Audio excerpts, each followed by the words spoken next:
Pelatih Alfred Riedel mengaku sudah mengantongi nama pemain yang masuk skuad timnas U23. Seorang pencuri sepeda motor yang tertangkap basah babak belur dihajar massa. Dengan kerja keras, ban bekas bisa membuat seseorang menjadi jutawan.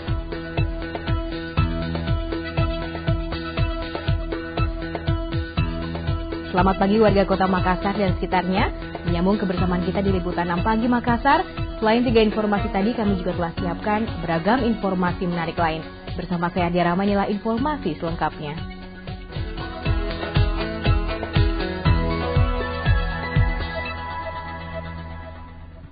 Saudara, seleksi pemain timnas U23 kemarin kembali berlanjut. Pelatih Alfred Riedel mengaku sudah mengantongi sejumlah nama pemain yang akan memperkuat timnas U23. Yang jelas Irfan Bahdim hampir dipastikan tidak akan memperkuat timnas gara-gara bergabung di ajang Liga Primer Indonesia. Seleksi pemain timnas U23 tahap kedua ini lebih memfokuskan pada komunikasi dan kerjasama tim. Proses seleksi yang berlangsung di lapangan C Senayan Jakarta ini diikuti 29 pemain. Namun calon pemain naturalisasi Ruben Warbanaran dari klub Den Bosch Belanda menjalani latihan secara terpisah karena menderita cedera otot. Pelatih Alfred Riedel mengaku sudah mengantongi sejumlah nama pemain yang akan memperkuat timnas U23 dan akan mewakili Indonesia di ajang SEA Games dan Pra-Olimpiade. Namun Riedel belum mau menyebutkan nama-nama itu. We have some, yes, of course. Yes. But at the moment we have around 8 players from this group. No, but it will be more. It will be no. First the players, then you. Now Mr. Iman will announce it on 17th. Yang jelas, nama Irfan Bahdim hampir pasti tidak akan ada dalam deretan nama pemain yang memperkuat timnas U23 karena Irfan telah bermain dalam Liga Primer Indonesia atau LPI yang tidak diakui PSSI. Riedel sendiri telah berupaya mengajak Irfan untuk ikut di timnas, namun Irfan tetap memilih berlaga di LPI bersama klub Persema Malang. Sebetulnya head coach Alfred sudah panggil Irfan, tetapi kelihatannya informasi dari PSSI yang pemain yang main di LPI tidak bisa main di timnas. Selain Irfan, sejumlah pemain yang memiliki prestasi cemerlang juga terancam tidak bisa memperkuat timnas. Mereka antara lain Andik Firmansyah dan Lucky Wahyu dari Persebaya 1927, serta pemain naturalisasi Kim Kurniawan dari Persema Malang. Meski sudah dipanggil untuk seleksi, ketiga pemain itu tidak bisa memperkuat timnas karena ikut berlaga di LPI. Kurnia Supriyatna melaporkan dari Jakarta. Striker timnas Malaysia Muhammad Safi bin Muhammad Sali atau yang lebih dikenal dengan Safi Sali berniat meninggalkan klubnya Selangor FC. Safi Sali memiliki angan-angan untuk tampil memperkuat salah satu klub di kompetisi Liga Super Indonesia.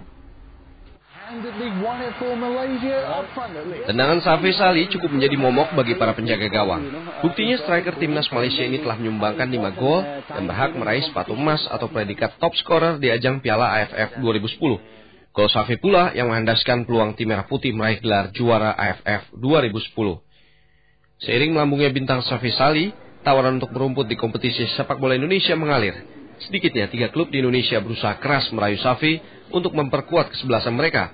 Apalagi dalam beberapa kesempatan Safi mengutarakan keinginannya untuk mengasah keterampilan di Indonesia.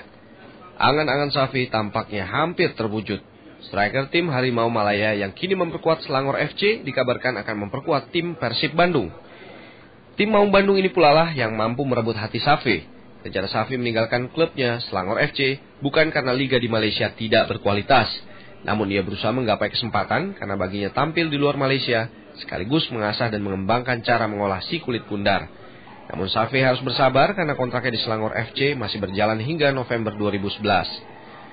Langkah Safi tampaknya juga akan diikuti duo Young Husband. Bintang naturalisasi timnas Filipina, Philip and James Young Husband, akan membela klub Jakarta 1928 di kompetisi LPI. Hal itu diungkapkan salah satu ofisial timnas Filipina, Lorenzo Franco, kepada allvoices.com. Kontrak dua pemain itu dengan Jakarta 1928 akan dilakukan Rabu 12 Januari 2011 di Manila. Tim Liputan 6 melaporkan. Sekolah alam bagi sebagian warga ibu kota bukanlah hal yang baru. Namun di Maluku, anak-anak harus benar-benar belajar sekolah di alam yang sesungguhnya karena sekolah mereka rusak diterjang banjir. Di Pacitan, anak-anak juga harus belajar di tenda karena sekolah mereka juga hancur. Dari PG bisa dipasang ke isian, dari isian ke penjelasan disuruh menjabat. Dengan sabar, Hanafi tetap mengajar. Bagi Hanafi, semangat belajar tidak boleh pupus meski keadaan tidak memungkinkan. Dan inilah sekolah alam yang sebenarnya. Anak-anak di Pulau Seram Maluku ini terpaksa belajar di hutan setelah sekolah mereka habis dihantam banjir. Sekian lama banjir itu menghancurkan sekolah, namun pemerintah daerah seolah tutup mata. Tanpa alas kaki dan baju seragam dari bantuan, anak-anak ini tetap semangat belajar. Pemerintah, baik pemerintah pusat maupun daerah, kalau bisa mengambil langkah yang baiklah untuk secepatnya membangun sekolah. Nasib yang sama juga dialami siswa SD di Pacitan, Jawa Timur. Sekolah di tenda bukan sebuah pilihan, namun mereka harus terima karena sekolah yang roboh dan rata dengan tanah setelah dihantam tanah longsor. Sampai hari ini tidak ada tanda-tanda sekolah akan diperbaiki. Kita sudah berbicara dengan komite untuk mencari tempat-tempat darurat. Ternyata ada 3 rumah yang sudah diizinkan oleh warga. Inilah potret pendidikan di negeri ini. Meski anggaran terus bertambah, mereka tetap saja kesulitan belajar. Komitmen memajukan pendidikan yang selama ini digembar-gemborkan dipertanyakan kesungguhannya. Juri Samaneri dan Dirgo Suyono melaporkan dari Ambon, Maluku dan Pacitan, Jawa Timur. Meski cuaca buruk melanda Makassar, tetap tidak menyurutkan anak sekolah yang tinggal di Pulau Lai-Lai dan Pulau Barang untuk beraktivitas.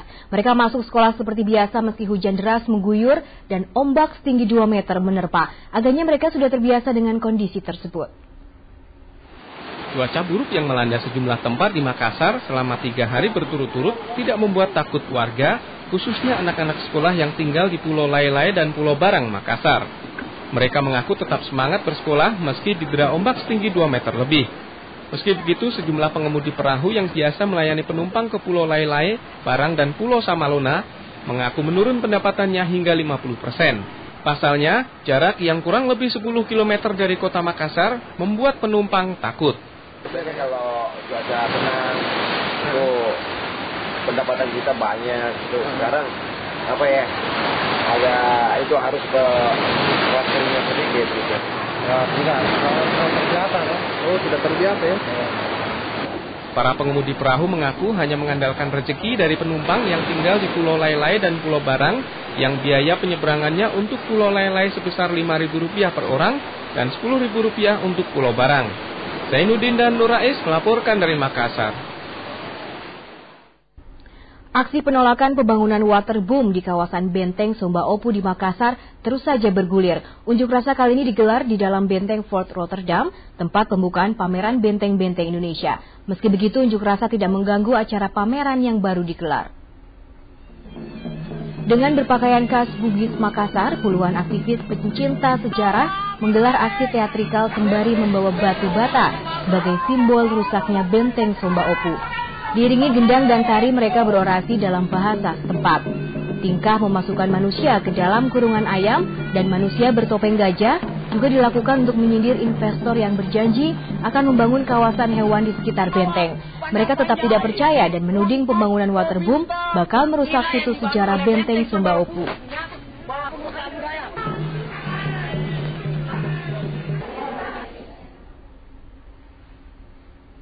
Puluhan supir angkutan desa di Bone Selatan berunjuk rasa di kantor DPRD setempat. Mereka menuntut agar para supir tidak diberhentikan di batas kota Palenggoreng. Pasalnya mereka dirugikan karena para penumpang tidak akan mau naik mobil angkutan lagi.